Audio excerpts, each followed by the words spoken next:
Itu dari kecil. Itu dari kecil? Ya, dari usia remaja itu sudah pengen menjadi perempuan. Tapi untuk menjadi perempuan tuh prosesnya juga panjang gitu. Usia 18 tahun saya sudah operasi pasang implan payudara. Usia 21 tahun saya sudah operasi kelamin untuk jadi wanita. Perjalanan waktu kan Kak Yonatan pun juga akhirnya pun juga sempat menikah ya? Sempat menikah. Terus habis itu akhirnya pun juga akhirnya cerai. Ya, itu juga perceraian bukan suami saya yang minta, tapi saya yang minta gitu. Karena apa? Yang dalam hidup saya tuh selalu ada yang namanya nggak pernah bersyukur sama Tuhan ya. Meskipun saya dulu sekolah Kristen, tapi saya cuma tahu Tuhan, tapi saya tidak mengenal Tuhan. Perjalanan sidang 8 kali kita juga sempat berpikir ya, yang namanya keraguan kan juga ada ya.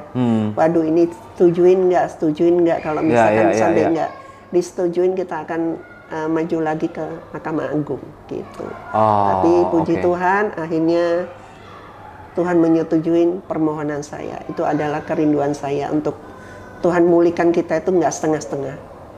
Pasti Tuhan mulihkan kita itu pasti tuntas.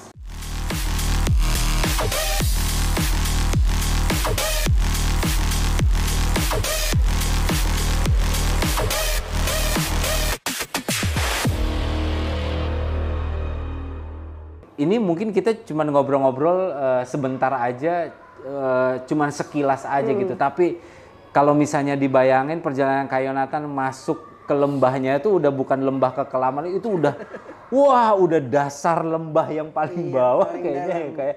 Karena sampai masuk ke bukan cuma ganti identitas saja, operasi dilakukan, masuk ke dunia hitam, prostitusi dan segala macem gitu ya.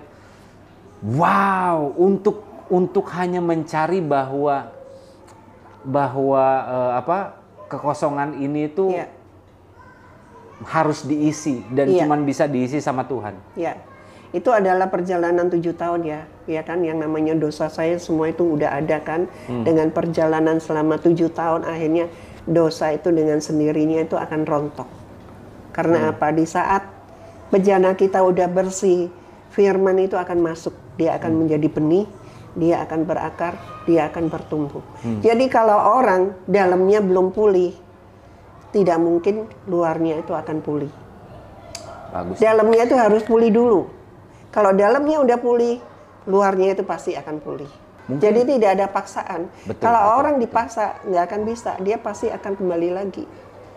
Jadi kalau orang dalamnya belum pulih, dia bertobat, pertobatannya dia cuma sebentar. Dia pasti akan balik lagi. Karena dalamnya dia belum pulih.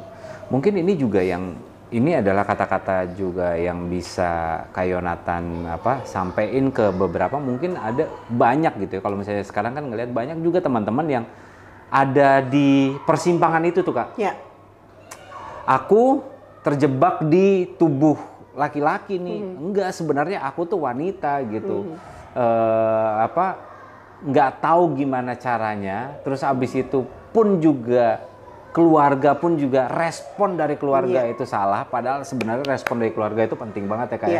Itu yang bisa akhirnya yang bisa menuntun kan sebenarnya gitu.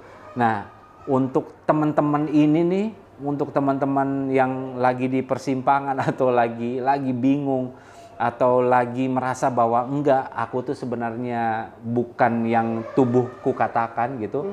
Mungkin kata-katanya Kak Yonatan tepat ya. Harus pulih dulu di dalamnya, cari Tuhan dulu. Karena Tuhan itu nggak pernah salah menciptakan identitas kita, ya nggak sih Kak? Iya.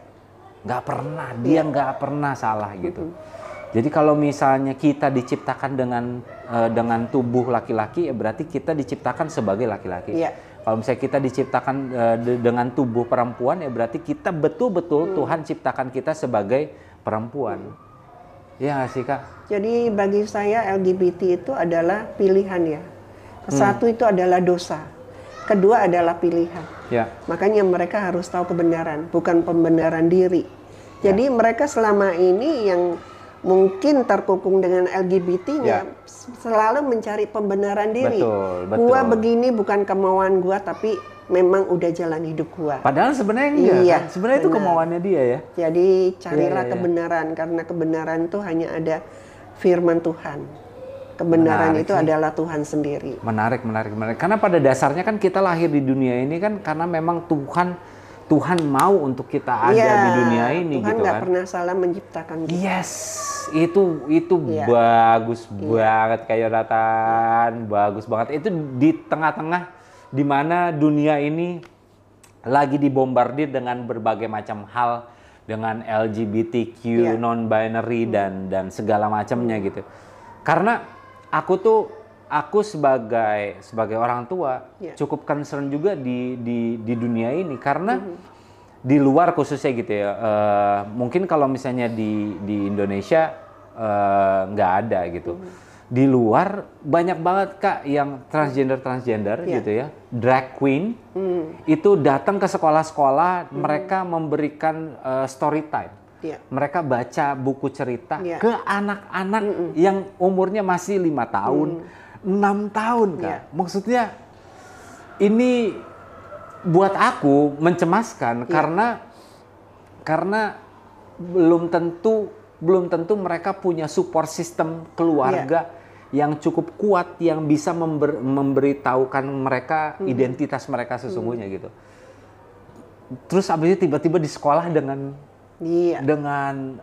banyak orang-orang yang masuk dan akhirnya ngasih tahu mereka bukan cuma baca buku cerita doang, mereka pun juga ceritain mereka kenapa mereka jadi drag queen. Itu kan ini kan artinya bahwa dunia lagi nggak baik-baik saja gitu Kak. Iya nggak sih? Itu yang dunia tawarkan sekarang kan, ya Iya. kan? Makanya generasi muda itu mereka itu harus tahu kebenaran, bukan pembenaran lagi. Benar ya kan? sih. Hidup mereka itu akan hancur nantinya. Jangan sampai di usianya dia itu akhirnya dia masuk rumah sakit kan, kena HIV, kena AIDS kan. Ya Nah, enggak? ini juga banyak banget yang cerita juga Kak. Maksudnya resiko dari keputusan-keputusan yang diambil, Ya. resikonya itu besar sekali. Ya. Mungkin kita nggak bisa lihat sekarang, tapi udah banyak nih Kak Yonatan dan teman-temannya gitu pun juga udah banyak melihat bahwa resiko HIV itu Iya. besar loh gitu. Makanya itu juga kenapa yang jadi ketakutannya Kak Yonatan pada waktu Iya, itu ya. Iya. Makanya sekarang LGBT itu kan udah kayak virus kalau saya bilang. Bukan dari kecil seperti saya, tapi di saat dia dewasa, di saat dia sudah nikah pun dia juga bisa masuk terperangkap dalam LGBT. Ya kan? Jadi kita yang udah sadar, udah tahu ya kan akan kebenaran, kita harus menjadi vaksinnya, bukan menjadi virusnya. Aduh, bagus kita jadi vaksinnya. Harus menjadi vaksin, jangan menjadi virus. Vaksin kita Kristus. itu. Wah, Iya. bagus tuh namanya. Wah. Wah, bagus. Kita harus menjadi vaksin Kristus ya Iya. untuk buat teman-teman kita Iya. atau buat keluarga kita. Wah, Dan bagus saya pun juga banyak yang konseling sama saya, kadang mereka bilang, saya masih berjuang nih Kak sekarang ini. Saya bilang, Iya, itu nggak gimana ada tuh, Kak? yang mustahil bagi Ya. Tuhan. Coba lihat kehidupan saya, ya kan, kesaksian hidup saya, yang hidup saya udah hancur, udah dioperasi total, ya kan, jadi perempuan sudah 40 tahun, ya kan. Tapi Tuhan bisa pulihkan, apalagi kamu yang belum dioperasi total, ya kan. Itu tinggal merubah apa sih? Merubah cara berpikir kamu, mindset kamu, karakter kamu diubah aja. Ya, Sebenarnya mudah gitu. Cuma masalahnya mau apa enggak. Betul. Pilihannya cuma itu. Betul.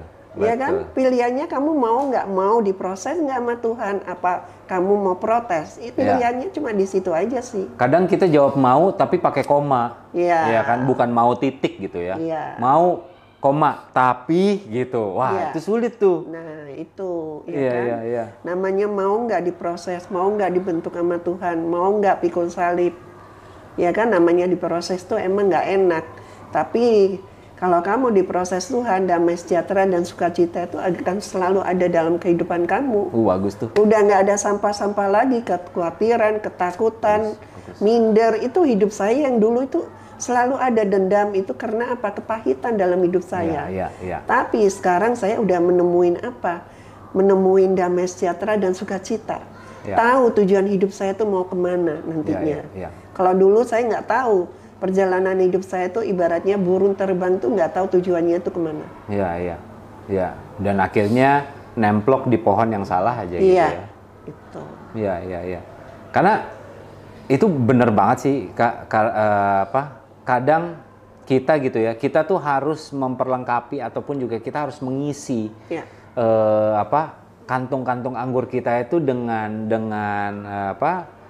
hal-hal yang positif, dengan kasihnya Tuhan gitu. Supaya karena kan dunia ini kan banyak negatifnya ya Kak ya.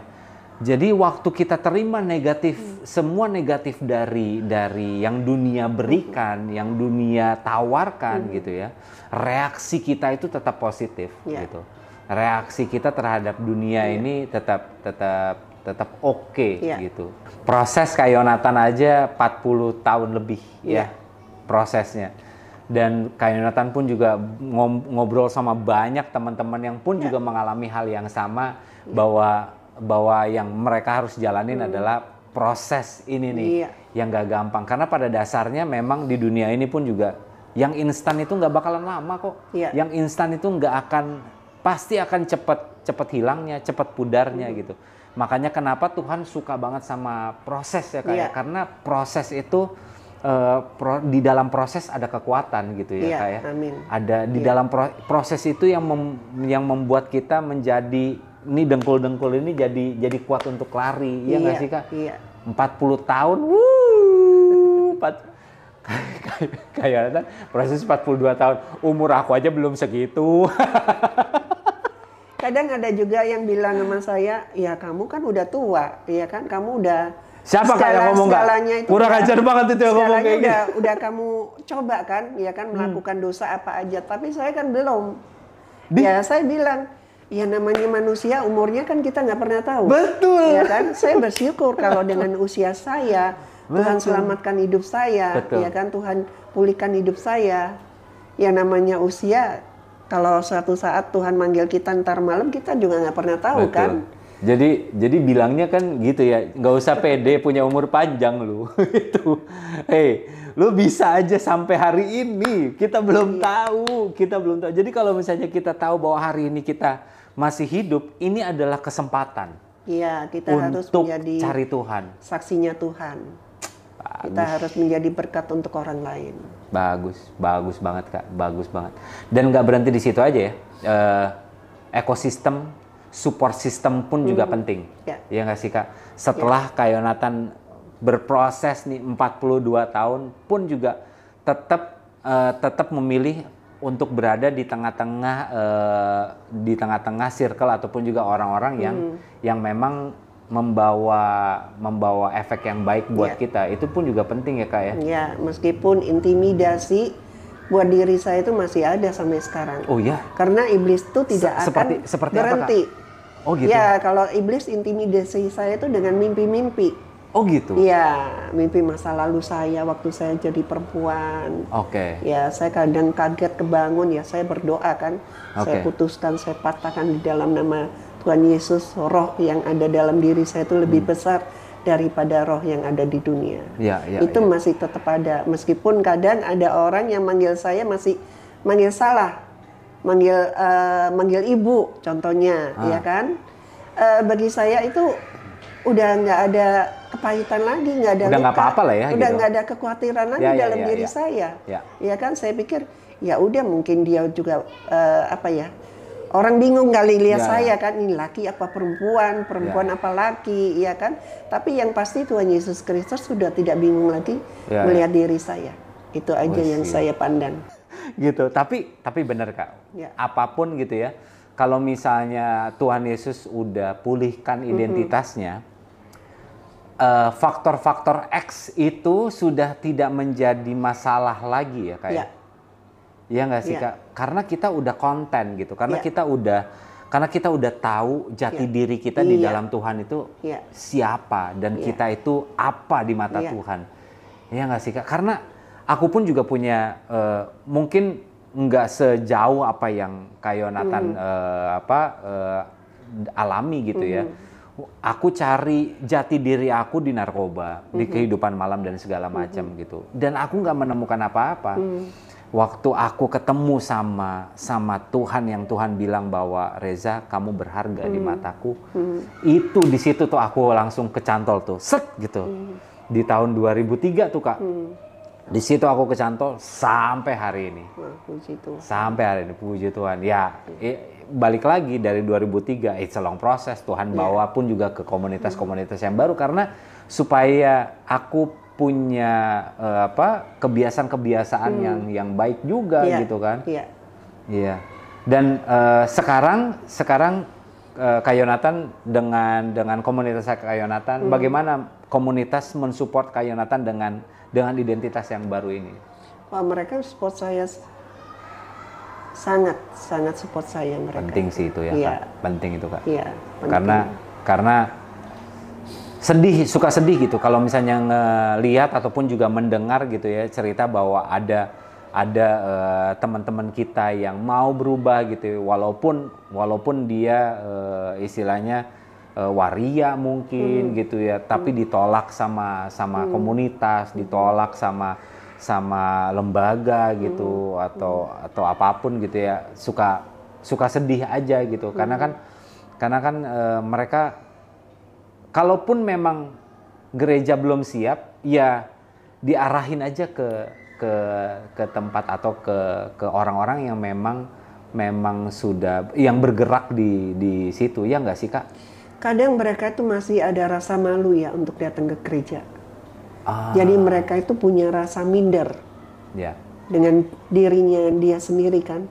Gua kayaknya kalau ke gereja kayaknya gua nanti jadi bahan omongan, ya kan? Ada perasaan minder, makanya mereka tuh harus punya punya cinta mula-mula itu kepada Tuhan. Jadi mereka sama kayak diri saya dulu kan. Saya harus pelayanan, saya harus benar-benar ada cinta mula-mula kepada Tuhan. Benar-benar ada keinginan saya pengen dipulihkan Tuhan. Gimana caranya? Jadi harus memaksakan diri kita. Kalau mereka masih setengah hati, saya rasa susah. Jadi kita harus lakukan bagian kita itu yang benar-benar, gua pengen pulih, saya pengen pulih. Caranya gimana? Saya nggak tahu. Saya dulu pun juga begitu kan. Saya nggak tahu caranya, tapi ngikutin prosesnya Tuhan selama 7 tahun. Step by step saya ikutin. Lama-lama yang namanya sampah itu akhirnya akan menjadi keluar dengan sendirinya. Dan firman itu akan lebih kuat dalam diri kita. Dan firman itu akan hidup. Menarik. Dan dia itu dengan sendirinya itu di saat firman itu hidup, di saat kita pulih, otomatis luarnya itu juga akan mengikuti dengan sendirinya. Itu. Jadi ada keberanian. Mungkin kalau misalnya ada yang nonton bapak-bapak atau ibu-ibu pendeta ya, gembala dari sebuah gereja, dari apa yang Kak Yonatan ceritain, bahwa teman-teman ini pun juga untuk datang ke gereja itu nggak gampang ya Kak. Mereka dengan berbagai macam perasaan, rasa malu, merasa ditolak, merasa nggak diterima itu sudah ada. Tapi mereka tetap memberanikan diri untuk datang ke gereja, itu satu hal yang luar biasa. Itu adalah bagian dari proses. Yes. Jadi jangan ditolak dong, hey. Karena tidak gampang loh untuk datang, menginjakan kaki datang masuk ke gereja itu, waduh, merasa condemn-nya kan, merasa berdosanya luar biasa gitu, merasa tertuduh gitu. Jadi diterima.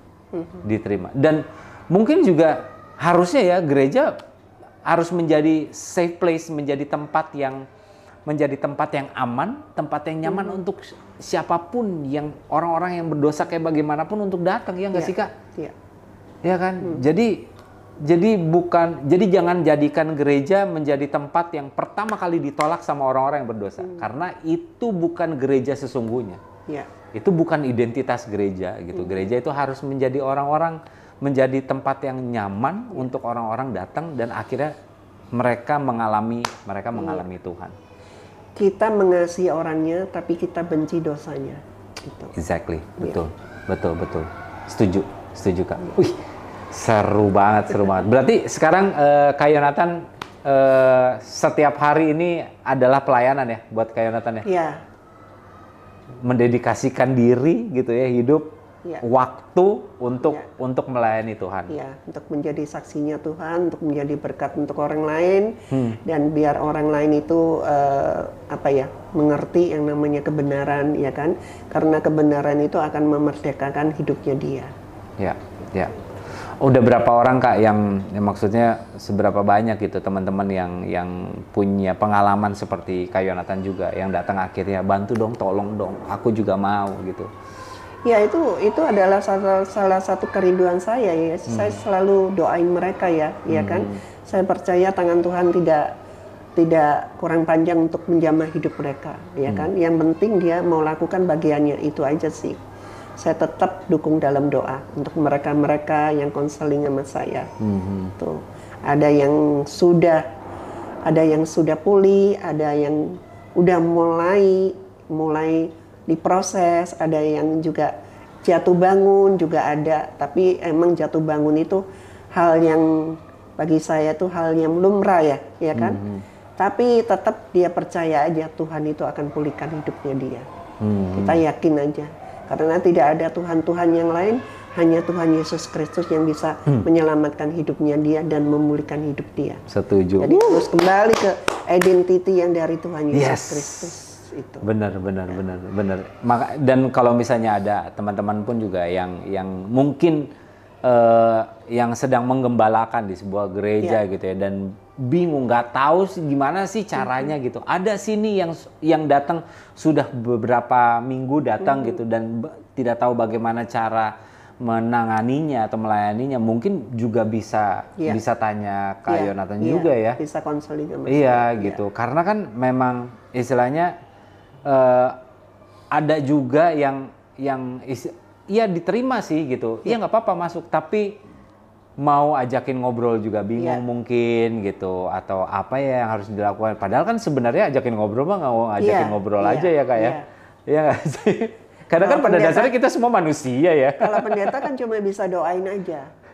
Pendeta tidak mengerti jiwanya mereka. Tapi kalau saya kan lebih tahu karena saya pernah di titik sama dengan mereka. Betul. Jadi mungkin aja nih yang sedang ada di gereja teman-teman gitu ya, yang akan nantinya pun juga bisa menjadi Kayonatan yang lain yang bisa menjangkau lagi lebih banyak teman-teman untuk menemukan identitasnya mereka, true identity in God. Wih, keren. Kita harus menjadi vaksinnya, jangan jadi virusnya. Jadi vaksinnya, bukan jadi virusnya. Aduh, itu bagus banget. Karena sekarang banyak sekali orang-orang Kristen gitu ya. Mungkin bukan di Indonesia, tapi di Konoha ya. Ini di negara lain ini Kak gitu. Yang mereka ke gereja hampir setiap hari. Ya, mereka berdoa mengikuti kegiatan-kegiatan gereja. Sekali lagi bukan di Indonesia, tapi di Konoha, ya. Tapi mereka hidup konsisten menjadi virus, bukan vaksin gitu. Mereka konsisten menjadi batu sandungan buat teman-teman yang lain gitu ya. Jadi itu pun juga harus bertobat ya. Maksudnya jangan gitu, jangan kita menjadi menjadi benci buat teman-teman yang lain gitu.